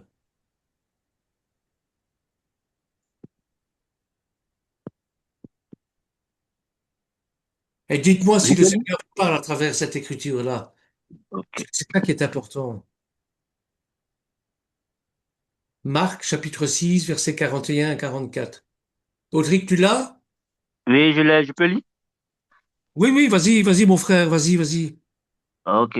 Et ayant pris les 5 pains et les 2 poissons, et regardant vers le ciel, il bénit, et rompit les pains et les donna à ses disciples, afin qu'ils les mettent devant eux. Et il partagea les 2 poissons entre tous. Verset 42, et ils mangeaient tous, et furent rassasiés. Verset 43, et ils ramassaient des morceaux de 12 paniers. Ils ramassaient des morceaux, 12 paniers pleins, et des restes des poissons. Verset 44, et ceux qui avaient mangé les pains étaient 5000. Amen. Et qu'est-ce que ça t'inspire? Qu'est-ce que le Seigneur te met sur le cœur en lisant cette parole-là, Audric? C'est le Dieu de la multiplication. Mhm. Non. La générosité, La la générosité. générosité. Quand on a faim, vous lui demandez, il vous donne à manger. Quand vous avez soif, vous lui demandez et il vous donne à boire. Et ça sert à rien de murmurer, de pester, de dire c'est injuste. Non, il sait de quoi vous avez besoin. Papa, Vas-y, papa, Nel. Oui, attends, Sidonie, on va donner la parole à Nel. Il y a la d'abord multiplication, Pierre et Lisiane, Pierre et la, mul- Lysiane, qui avait après Nel, et puis puis Sidonie. Sidonie. la multiplication des mains me font des pains, pardon, la multiplication des pains me ramène à la manne. Hmm. Ouais. Amen. Alléluia. Donc il faut Lysiane? boire. Oui, moi en fait j'avais un peu relevé par rapport à la bénédiction sur les repas qu'on retrouve parce que dans Devarim 6 au verset 12, il met lorsque tu mangeras à satiété, Hmm. bien attention de ne pas oublier l'Éternel. Et là, Hmm. voilà, de nouveau là, il lève les yeux vers le ciel et bénit. Donc c'est encore une façon de nous rappeler que ce qu'il nous Amen. donne, il ne va pas nous laisser mourir de faim, il va toujours nous donner ce Amen. qu'on aura besoin pour, pour nous, quoi. Il va, voilà, Amen. ça revient au fait que c'est pour ça que c'est important de bénir nos repas et de Alléluia. à chaque fois de pouvoir manger Birkat, ce qu'on a c'est besoin. Birkat Amazon, c'est ça? Ouais, Birkat le Birkat Amazon. Amazon, oui. Enseignez-nous, on veut savoir. Birkat Amazon. Mais nous sommes une prière, enfin, une bénédiction générale de remerciement Hmm. du repas qu'il nous donne, de bénir les mains qui l'ont préparé, les mains qui ont le partagé. Hmm. Et de nous permettre d'avoir ce qu'il nous faut parce que même dans nos périodes très compliquées, jamais on n'a manqué de quoi que ce soit pour se nourrir Alléluia. et nourrir ce corps qu'il nous donne pour être ici sur cette terre, quoi. Et donc c'est très important de voilà, et même franchement, c'est quelque chose qui est resté parce que même quand on a eu des périodes, des hauts, des bas comme tout le monde, je veux dire, on reste maintenant dans une certaine... Allez, on va pas mettre des prix de fou dans une nourriture parce qu'on sait que ce qu'on nous donne, ce qu'on a besoin, c'est pas de montrer de la richesse, d'avoir des repas de luxe, etc. C'est d'avoir ce qu'il nous faut. Et c'est pour ça qu'il faut bénir même si pendant une semaine on s'est mangé que du pain et du fromage, il faut le bénir parce que c'est ce que le Seigneur nous donne pour vivre et s'occuper de notre corps. Amen. Il est Yah, Yireh, c'est lui qui a donné à manger. Nel nous l'a rappelé, la manne. Avec lui, nous savons qu'il est l'Éternel qui pourvoi. Donc, il y avait Sidonie. Oui, papa. J'aimerais euh, raconter quelque chose qui s'était produit quand j'étais à l'hôpital et qui m'a enseigné cette écriture. Je venais de me le rappeler, en fait. Quand j'étais à l'hôpital, mon premier hôpital où j'étais, il y avait une dame qui occupait la même chambre que nous. Elle était elle était dans la même chambre, mais à l'extrémité. C'était une dame âgée qui n'avait pas des enfants. Elle n'avait pas ses enfants pour prendre soin d'elle. Et c'est sa ménagère qui venait souvent lui donner à manger, mais pas toujours. Donc, parfois, elle était là à pleurer la faim, elle se plaignait de la faim et tout. Elle était âgée, malheureusement, elle est décédée. Mais lorsque j'étais à l'hôpital, j'avais, ma maman m'avait cuisiné un mets. Chez nous, on appelle ça le cookie. Elle m'avait cuisiné un mets, elle m'a apporté. Le mets était petit. Et je dormais à l'hôpital avec ma fille. Ce qui fait que je pensais dans mon cœur, comment est-ce que je ferais? Le mets est petit et avec l'enfant, ça ne va pas nous suffire, mais comment est-ce que je ferais pour que cette maman dans le coin là-bas puisse aussi trouver quelque chose à manger? J'étais Hmm. consciente que cette maman là-bas avait faim et ma nourriture était petite et avec l'enfant, je me demandais comment est-ce que je ferais. Et après, je me suis dit, même si c'est tout juste un peu, je peux casser en plusieurs morceaux et puis je donne un petit morceau à la maman pour qu'elle mange. C'est comme ça que j'ai dit à ma fille, prends le mets, divise-le en deux. L'autre moitié, c'est pour toi. Et la moitié qui reste pour moi, divise la moitié aussi en deux. Hmm. Ma moitié en deux. Prends le morceau, donne à la maman au coin là-bas et garde l'autre morceau pour moi. Et c'était comme ça qu'on avait fait. On a Hmm. mangé. Et quand on a fini de manger, c'est ma fille qui me dit, maman, je suis rassasiée, maman. Et moi-même, je me sentais rassasiée. On était à l'aise. On se sentait bien avec ce qu'on avait mangé. Alléluia. Et à cet instant-là, cette écriture-là, je l'ai reçue dans mon esprit. Je l'ai reçue, cette écriture-là. Et là, je suis partie lire. Et quand j'ai lu, j'ai découvert qu'ils avaient mangé. Au départ, il y avait peu de poissons et peu de pain. Ils ont Hmm. mangé au point où il y avait un reste. Pourquoi il y avait un reste? Parce qu'ils étaient rassasiés. Et il y a eu ce reste-là. Et je me suis dit, Elohim est bon. Alléluia. En fait, donc c'est ce que je voulais dire par rapport à cette écriture. Donc, il y a Katia, puis Audric, Mhm. puis Lucie. Katia, Mhm. Audric, puis Lucie. D'accord. Non, c'est rapide, juste une petite remarque, c'est que souvent, depuis le début de l'histoire de l'humanité, souvent, il y a un problème avec la nourriture. Il y a un Hmm. problème quand même souvent depuis la chute. Il y Hmm. a ce rapport à la nourriture qui est pas top. Il faut Hmm. vraiment qu'on fasse attention à ça, pas remettre en cause Elohim et lui faire confiance. Hmm. Pareil, comme la plupart des gens ici, je me suis retrouvée des fois sans rien à manger, et puis quelqu'un m'a amené à manger. Hmm. Enfin, des miracles Amen. comme ça, ça pullule la vie des chrétiens, je pense. Mhm. Mais vraiment, juste cette remarque dans Ève qui croque la pomme, Hmm. le peuple dans le désert qui réclame de la viande et qui veut retourner en Mhm. Égypte. Enfin, souvent, c'est très primaire. Il faut vraiment qu'on apprenne à s'endurcir sur ça Hmm. pour Amen. arriver à un autre niveau et pas ce niveau Exactement. primaire. Tout le Hmm. temps qui nous met, Amen. depuis l'histoire de l'humanité, toujours dans les mêmes problèmes. Et Mhm. voilà, j'espère qu'on y arrivera. Enfin, voilà. Moi, j'étais moi-même Mhm. addict au sucre, j'en ai parlé plusieurs fois. Hmm. J'ai eu des problèmes de santé aussi à cause de ça et le stress. Et du coup, j'ai dû tout changer. Le Seigneur, il est venu, il a mis un coup de pied dans la fourmilière, on a tout changé, mais complètement l'alimentation, le Amen. stress. Et ben, c'est une autre vie, c'est une nouvelle vie. Ça n'a rien à Alléluia. voir. Et vraiment, le fait de jeûner, le fait de ne pas être derrière la nourriture tout le temps. Et des fois, on n'a Mhm. pas faim pendant 2 jours. On apprend à vivre vraiment, voilà, sans être dépendant tout le temps de ça. Et sachant Alléluia. que Jésus, que Yeshua et Moïse ont jeûné 40 fois Yeshua et Moïse, je crois, 2 fois 40 jours. Quand on voit ça, mais on se dit que c'est pas grave si on mange pas pendant un jour. C'est rien. On Hmm. doit, on doit, on Mhm. doit pouvoir faire ce genre de choses. On est amené à aller vers ça. pour devenir aussi Oui, un être plus spirituel et moins charnel. Et voilà, c'est ce oui. que j'ai retenu depuis que vous avez lu Marc. Voilà, toujours la nourriture, toujours les besoins physiques, mais on est aussi des êtres spirituels, donc voilà, essayons d'aller vers ça, même si c'est difficile. Moi, la première, ça m'a mis pour être guéri du sucre. Les scientifiques disent que c'est considéré plus dur qu'une drogue dure, hein, carrément, ils en parlent. Donc, ça m'a mis peut-être, depuis que j'ai reçu le Seigneur, ça fait peut-être 10, 15 ans. C'est très, très long, mais pour vous donner une idée. Mais voilà, je ne suis pas en train de prêcher quelque chose que je connais pas. J'étais vraiment... Voilà. Donc, voilà. Je voulais parler de ça. C'était mon intervention.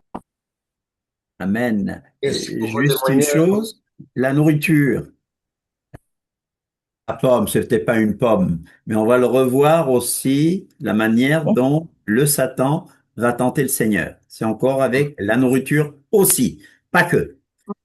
Il y a trois personnes qui vont intervenir. Après, on donne la parole à Bernard pour conclure. Audric? Oui. Euh, Désolé, aujourd'hui, c'est la fête. Enfin, on est sur la semaine de la fête de l'indépendance. Donc, si vous entendez des bruits de l'hélicoptère, veuillez m'excuser. Laisse-nous participer aussi, on aime bien. Super, super. Alors, je voudrais, sur ce passage, rendre juste un petit témoignage qui me concerne et concernant la nourriture.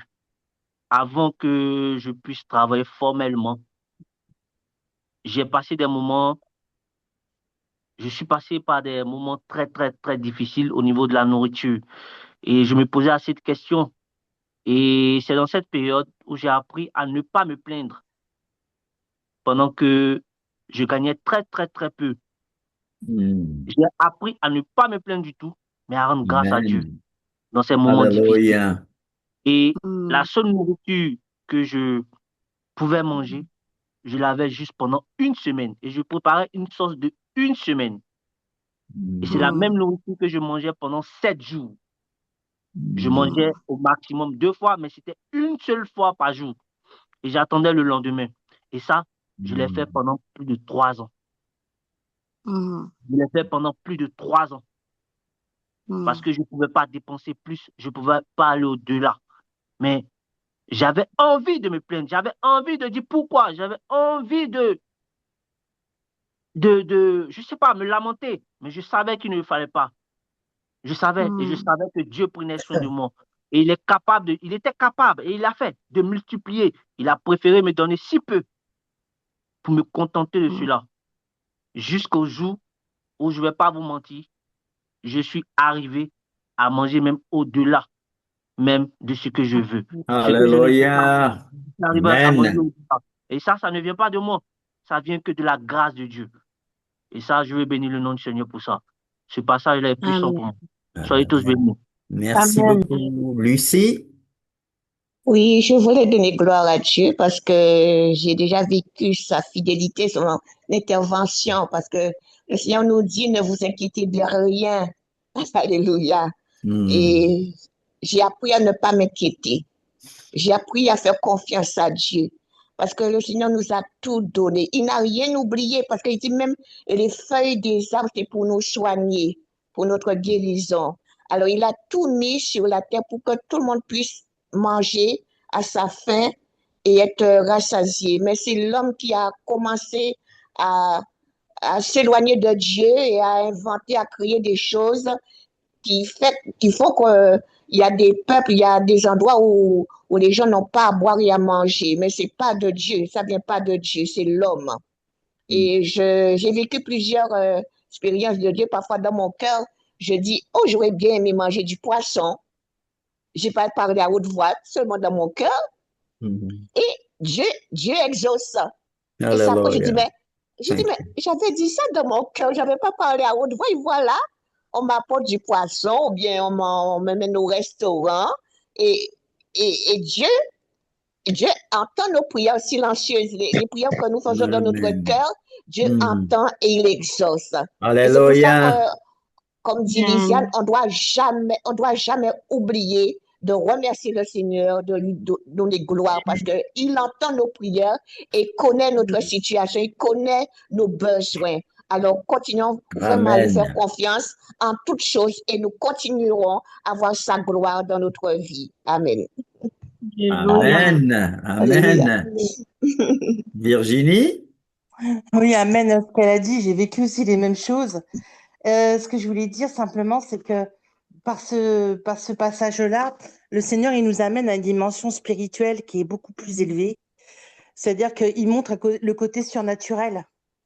Il montre au peuple, en fait, son côté surnaturel. Ils sont limités à avoir des poissons, du pain, et ils se fient à leurs yeux d'homme en disant, voilà, on n'a que 3 poissons, 5 pains, on va pas aller bien loin.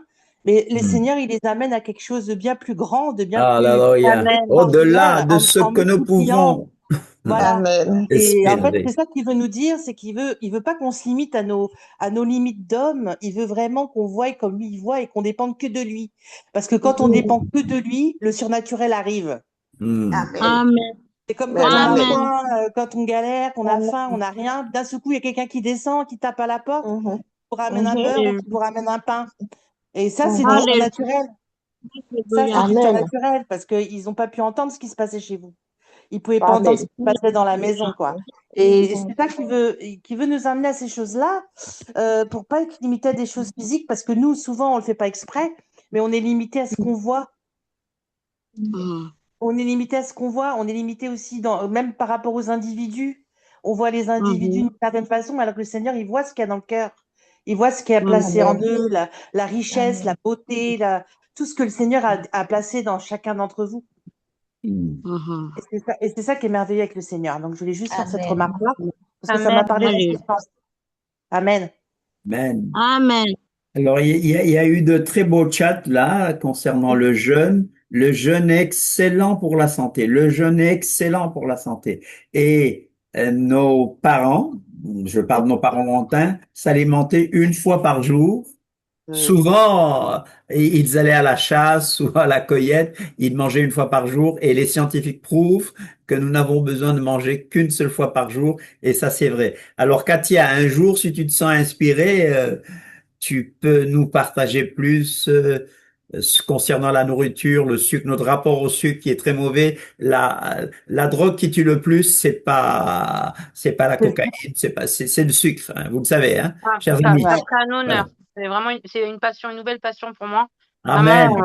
autant j'aime pas enseigner, mais si je peux, vous savez très bien que je suis contre, mais si je peux partager quelque chose, si ça peut aider des frères et des sœurs à aller mieux dans leur santé, c'est tellement quelque chose qui me tient à cœur de voir des gens, ma mère avec des problèmes de santé, d'autres gens, parce qu'ils Hmm. continuent à manger du sucre. C'est Ouais. vraiment, et c'est tellement miraculeux ce qui se passe quand on change d'alimentation, et on est tellement, Hmm. c'est accessible à tout le monde. Et donc, Amen. Amen. c'est énervant que les gens n'en profitent pas. Et c'est énervant que cet État, que cette société, il nous tue, le diable nous tue par ce biais, Hmm. par la musique, Oui. par la Yes. nourriture. Moi, je les Mhm. appelle les franken-fruits, les fruits de maintenant. Ils n'ont Ah. rien à voir avec les fruits Et- d'antan. Je Oui, disais au Malheureusement. c'est vrai. Seigneur, pourquoi je peux pas manger des fruits? C'est toi qui les as fait? Comment ça, je peux pas manger? Il y a du sucre. Comment ça, Mhm. c'est pire que l'alcool, les fruits? Manger des fruits, ça fait des cirrhoses au niveau du foie. Mon Ouais, fils, il c'est en vrai. mangeait 15 par jour. J'ai dû l'empêcher parce que les fruits de maintenant sont trafiqués par l'industrie alimentaire Oui, et tout est voilà. Mhm. trafiqué pour nous rendre Mhm. malades. Et C'est le Mhm. Ouais, vrai. Seigneur c'est il triste. nous amène justement à prendre conscience de ces choses et à manger ce qui est moins contaminé en Mm. attendant son retour. Voilà, il reste des choses quand même qu'on peut manger ou ne pas manger pendant un jour, 2 jours. Et vraiment, si je peux partager là-dessus, bah, quand vous voulez, hein, franchement, ça Oui, sera. on s'arrangera, Voilà. oui. On Ah finit la ben, série sur le mariage. Mariage. Bon, la semaine prochaine, priez pour nous parce que c'est déménagement, donc je ne n'enseignerai pas sur le mariage. Bernard vous parlera de ce qu'il y aura la semaine prochaine, mais c'est une chose très, très intéressante. Il y aura, donc on va voir peut-être après le mariage, après la série sur le mariage. J'aimerais un de ces jours enseigner aussi sur le nom d'Élohim. Est-ce qu'on peut le dire? Est-ce qu'on sait le prononcer? Mais ce sera pas, c'est pas maintenant. D'accord? Christo a levé la main, gloire à Dieu. Oui, juste dire que moi, avant de manger, je demande au Seigneur qu'il sanctifie la nourriture et qu'il enlève toute chose qui pourrait nuire à ma santé. Voilà ce que je voulais dire, en fait. Et bah, le remercier parce que c'est grâce à lui qu'il pourra toutes choses en tout moment. Par exemple, des fois, on n'a plus d'argent, on a une entrée comme ça qui arrive. Hmm. Donc voilà, donc il n'a pas de souci. Mais moi, c'était pour la nourriture avant de manger, le scientifique toujours. Et voilà, j'ai dit, tout le monde qu'il enlève toute chose qui pourrait nuire à ma santé. Voilà. Absolument. Le Seigneur peut enlever tout poison aussi, mais quand on peut, voilà. Et puis, Difficile, il y a difficile des choses que d'échapper, mais bon, voilà. le Seigneur, il va pas forcément sanctifier quelque chose qu'il nous a dit de pas manger ou quelque chose qu'il n'a pas inventé. Quelque C'est chose que sûr. Non, Voilà. l'homme a pratiqué, quelqu'un, pour lui, c'est déjà quelqu'un, sûr. Le porc, par exemple, si on mange du porc, on va Non, pas non, dire, non, non, non, c'est. voilà. Le non, mais sucre, c'est pareil. entendons-nous, Mais le avec qu'on sucre, a le c'est droit de pareil. avec la droit, est-ce qu'on a le droit de manger, ouais, voilà, quoi, c'est faux. Bon, bref, j'ai tout à fait été compris, là. Donc, allez, donc, on a vu que les Adventistes et les Israéliens ont meilleure santé que la plupart des gens du monde parce qu'ils mangent des choses déjà que l'Éternel a permises, ils évitent les choses non permises, ils ne mangent pas les choses non permises. Alors, il y a un monsieur de 93, 93 ans, une fois, qui nous a dit, bon, je fais pas de pub, on n'est pas enregistré là. N'allez pas manger on est enregistré donc. N'allez pas manger je à vais continuer. tel. Voilà. N'allez pas manger à tel. J'ai dit, bon, quelquefois on est obligé parce que on n'a pas les moyens de manger toujours bio. Voilà. Dit au Seigneur, bon voilà, c'est ce que je peux manger. Et puis voilà. Mais on parle pas de porc, on parle pas de porc, on parle pas de Oui, non, mais crevettes, on parle pas justement. Mais de oui, voilà. Michel, mais par exemple, le sucre, est-ce que Voilà. c'est le Seigneur qui l'a inventé? Non, c'est un poison que l'homme a inventé. Le Tu vois, sucre, c'est ça que il c'est un faut poison. l'éviter au maximum. Et donc, si on peut pas sanctifier quelque chose que le Seigneur n'a pas fait, le Seigneur, il a fait la vache, on va la sanctifier, on va la manger, ça va nous faire du bien. Mais le sucre, par exemple, ce que les industries ont créé, c'est du poison. Ben, je vois pas comment on peut Il sanctifier. faut l'éviter. C'est comme dire on va sanctifier la cocaïne, c'est la même chose. Il Et le faut sucre, c'est la éviter le même chose. sucre. Voilà, Malheureusement, ils en ont mis partout. partout, partout. Il faut éviter le sucre. Le sucre, on parle du saccharose synthétisé, hein, parce que le sucre, on l'a aussi dans les fruits, hein, tu l'as dit tout à l'heure. Oui, il y a du fructose dans les fruits, il y a le miel Voilà. pour Dans remplacer. toutes les Et il y a farines, dans toutes les farines à cause aussi, il des y en a. fruits. Farine de blé. Voilà. Il y a bien des cirrhoses à cause des fruits. Voilà. Donc, bon, Et je vais terminer l'enregistrement. Hein. Faut l'arrêter, oui. Là, je vais il est arrêter. 18 heures. On va terminer par les annonces et puis un ou deux chants. Je vais dire au revoir, Shabbat Tov à nos amis, à nos frères et sœurs de Facebook. Désolé pour les petites coupures, mais bon, voilà, c'est pas toujours facile avec Facebook. J'espère que vous n'allez pas me garder rigueur de ça. Non, hein, vous êtes magnanime. Non, ils sont pas. Voilà. Alors, les annonces pour la semaine prochaine, le Shabbat prochain, c'est Ekev. La paracha Ekev, qui veut dire à la suite de, conjonction de coordination, qui veut dire à la suite de. Ekev, c'est la même racine qu'Ekav, qui veut dire le talon. Yaakov, ça vient de là. On Hmm. peut faire un parallèle avec ça.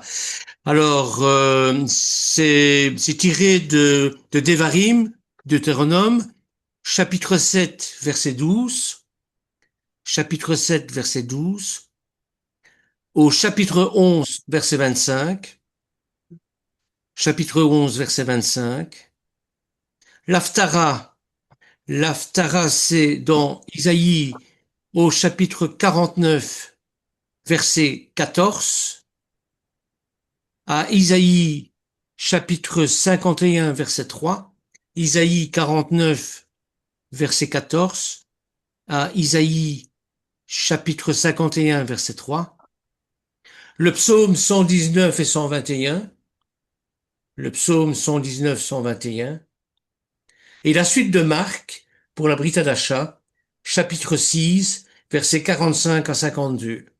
Marc, chapitre 6, versets 45 à 52. Voilà, merci pour votre participation. En tout cas, c'était très fructueux aujourd'hui, Tu n'as pas très. dit pour mardi et jeudi, là. Pour mardi et jeudi, bon, mais je vais me mettre d'accord avec Yves. Moi, ce sera soit mardi ou soit jeudi. C'est comment mener le meilleur combat, le combat spirituel en tout cas. Bon, et je vais voir avec Yves ce qu'il peut donner comme enseignement. Voilà, donc ce sera soit mardi ou soit jeudi. On va faire ça ensemble. Bon, voilà. N'oubliez pas de prier pour Michel parce que c'est son déménagement. Amen. Oui. Malheureux, il a Titine, il est sous haute surveillance avec Titine, donc il n'aura pas à faire gaffe. Titine, paraît que tu me surveilles, là. Voilà, Virginie, est-ce que Oui, tu vois ça? T'as dit de manger vivant, hein? Mais on le oui. voit pas, là. Kombucha, sans sucre.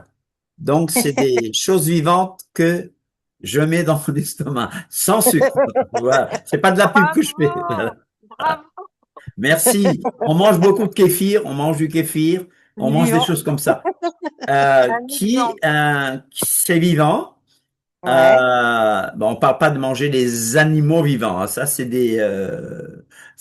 autre chose. Non, mais D'accord. ça évite les produits transformés. Parce que les Voilà. produits transformés, il y a beaucoup de sucre dedans. Voilà. Donc, on évite, même quand je vais, on n'est pas enregistré, quand je vais chez Aldi, euh, bon, quand on a, c'est beau de prendre du kéfir, hein. Quand je vais chez Aldi, j'essaie de voir, commander le Nutri-Score A et éviter Mhm. tout ce qui a du sucre. Ah Voilà, ouais. bon, c'est comme la Torah, nous nous efforçons d'obéir au maximum de commandements qui s'appliquent à nous, bien sûr. Des commandements en Israël, des commandements qui concernent les femmes, ne me concernent pas, qui concernent les rois, qui concernent que le pays d'Israël, mais de maximum de choses dans la Torah. Donc, avec la nourriture, je crois qu'on devrait aller euh, au maximum. Voilà, manger selon ce que la Bible dit. C'est bon, j'avais un livre sur la nourriture biblique, je ne sais plus si je l'ai donné à quelqu'un, si ça a disparu avec les médicaments, mais pas le médicament, le déménagement, mais on peut profiter de rappeler ce qu'est la nourriture dans la Bible. Voilà. N'oubliez pas aussi que Amen. euh, le corps a besoin de nourriture, mais pas seulement. L'âme a besoin de nourriture aussi, et L'homme l'esprit aussi. ne Et l'homme vivra pas ne de se pain nourrit pas seul. que de nourriture, il se nourrit aussi de la parole de Dieu.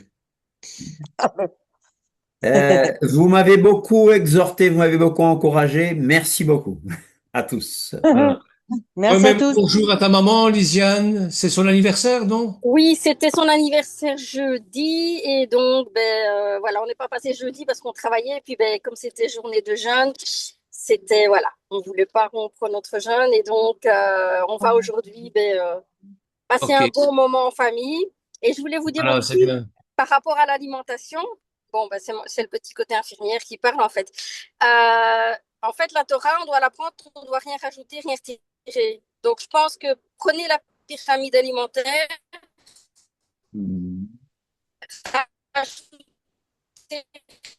On a raté ce côté. On n'entend plus rien. On n'entend plus rien. Ah, dommage, on n'entend plus rien. Oui, Ouais, on on a n'entend raté ce plus côté, rien. hein. C'est coupé, Lisiane. Mais Ah bon, ouais, Oui. euh, dommage. on a compris ce que tu disais. N'oubliez pas que dans l'Apocalypse, il nous est dit aussi de manger le petit livre. Euh, donc, Les trucs à faire. On va faire comme Ézéchiel aussi, hein. oui, oui, oui, oui. Et si vous êtes invité chez des véganes, n'apportez pas une plante comme cadeau. Ils risquent de Oui. prendre ça pour leur dessert, quoi. Donc, faites attention. Soyez bénis en tout cas et on se revoit très vite. On se revoit mardi alors, soit avec moi pour le renseignement, soit avec Yves Dagenet. Et Mhm. n'oubliez pas de prier les uns pour les autres. N'oubliez pas de Mm. nous aimer les uns aux autres comme l'Éternel nous a aimés. En tout cas, comme Yeshua nous a aimés aussi.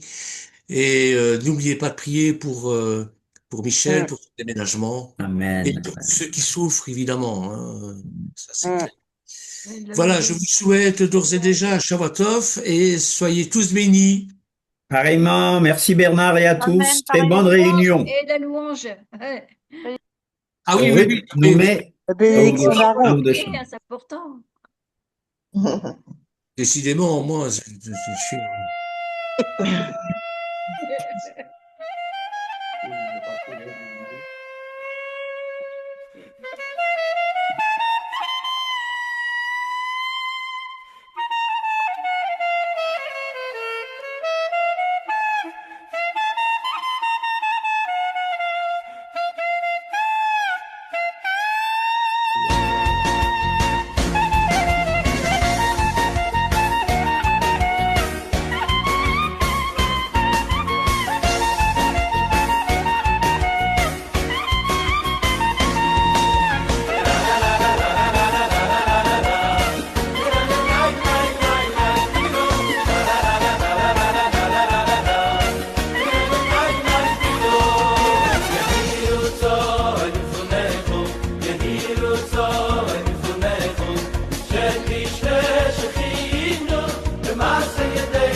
במדרגות האולם לברך חסד של אהרון וזרעו, ידיהם מורמות מעל ראשם.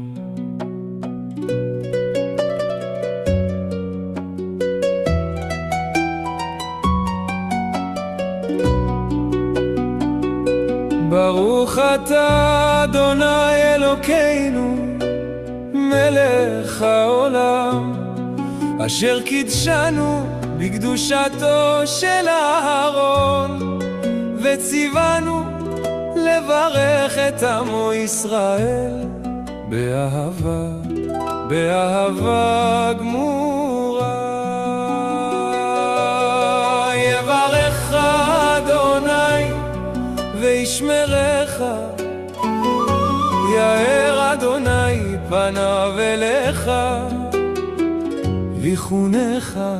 יישא אדוני פניו אליך וישם לך שלום.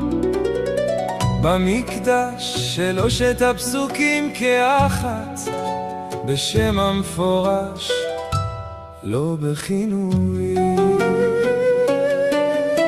תשובת העם במקדש לא אמן, אלא ברוך אדוני אלוקי ישראל מן העולם ועד העולם. יברך וישמרך, יאר פניו ויחונך, יישא פניו וישם לך שלום. אחר כל פסוק תשובה, אחר כל תשובה שתיקה, ובסוף תשובה גמורה אחרונה חסד ניתן במעלה.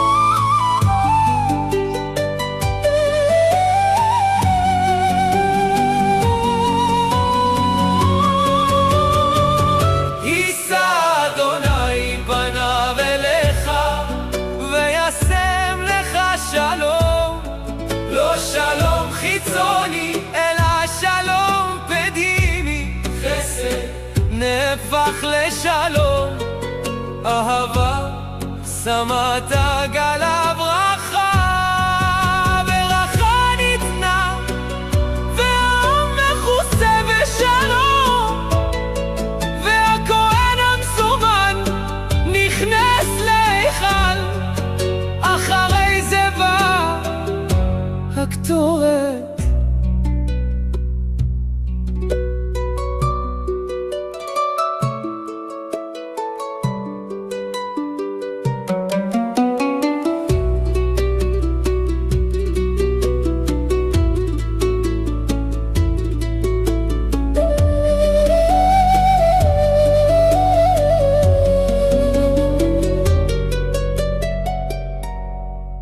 ברוך אתה אדוני אלוקינו מלך העולם, אשר קידשנו בקדושתו של אהרון, וציוונו לברך את עמו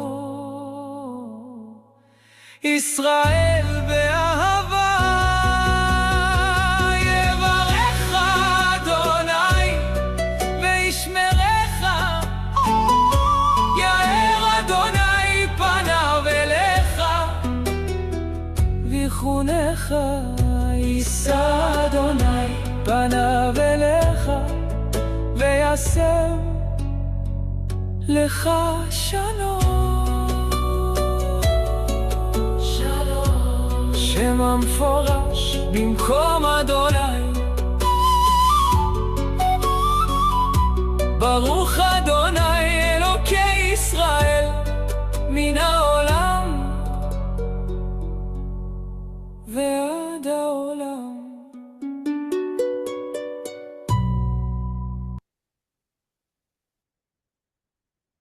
Merci. À mardi, jeudi. Voilà. Bonne fin de Shabbat. Mardi. Merci beaucoup pour ces bons chants, Ruth. Merci Bernard. Merci Lucie pour ta belle prière puissante. Merci Stéphane. Merci à Gloire à tous. Dieu. Tous, Merci merci à toi, beaucoup. Michel, de ta présence. Lucie, ta prière était très puissante. Oui. Et Gloire à Dieu. Toute Titine la l'a gloire vraiment revienne. senti Ah, et c'est approprié cette prière que tu avais faite. amen. Toute la gloire revienne à Dieu. Amen. C'est pas moi, c'est le Seigneur. Amen.